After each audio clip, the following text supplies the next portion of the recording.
और चलिए 5 के पंच में खबरों में आगे बढ़ते हैं और चौथी खबर का रुख करते हैं। चौथी खबर इंदौर से है, जहां के विधायक ने एक बयान दिया है जो इन दिनों सोशल मीडिया पर जमकर वायरल हो रहा है।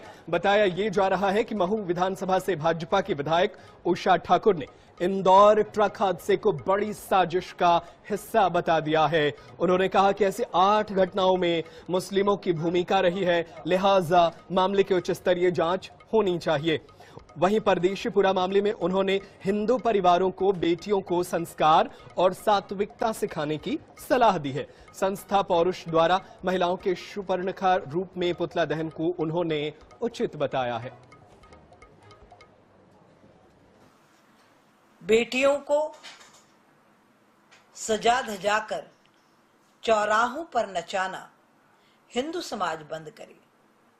जिस व्यवसायिक मानसिकता ने नवरात्रि के पावन पर्व को विद्रूप किया, उस स्वरूप का बदला जाना नितांत आवश्यक है। इसीलिए अभिभावकों से प्रार्थना है कि बेटियां गहने, अपनी वेशभूषा और टेटू के प्रदर्शन तक ही सीमित ना रहें। वो शक्ति की साधना करें, शक्ति की साधक बने।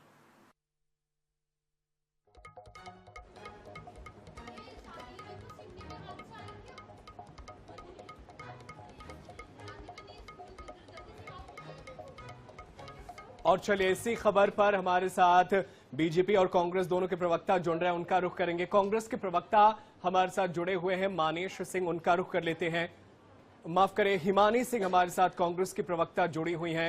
हिमानी जी, देखिए ये उषा जी ने तो कह दिया है कि इसमें जो है अल्पसंख्यकों की साजिश है, और एक तो ये ट्रक हादसा था, अभी जांच रिपोर्ट भी आनी है, लेकिन अब जो है इस पूरे मामले में उच्च स्तरीय की मांग कर रही हैं। क्या कहेंगे आप?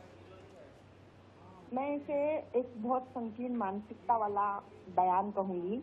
मैं ये कहूंगी, अपनी जिम्मेदारियों से पीछा छुड़ाने के लिए आप यहाँ वहाँ किसी पर भी जिम्मेदारी डाल दीजिए कि शराब आराम से बिक रही है मध्य प्रदेश में, कहीं भी आसानी से उपलब्ध है, नशा उपलब्ध है, ड्राइवर नशे में था, आप किसी की साजिश बता दीजिए।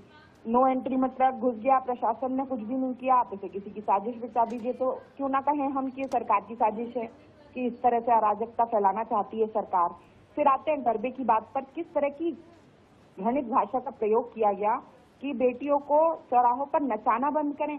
आप जानती हैं गरबे के बारे में कि गरबा जो है माता की आराधना का पर्व है, और नृत्य के रूप में माता के गानों के ऊपर, भजनों के ऊपर महिलाएं पुरुष गरबा कर कर माता की स्तुति करते हैं। आप इमेजिन कीजिए एक माता की मूर्ति जिसके ऊपर जेवर ना हो, जिसका श्रृंगार ना हुआ हो, और वो पंडाल में विराजित हो, तो आपको उसे देखकर किस तरह की भावना आपके अंदर आएगी, मैं कल्पना भी नहीं कर पा रही हूँ बिना जेवर और उनके किसी देवी की।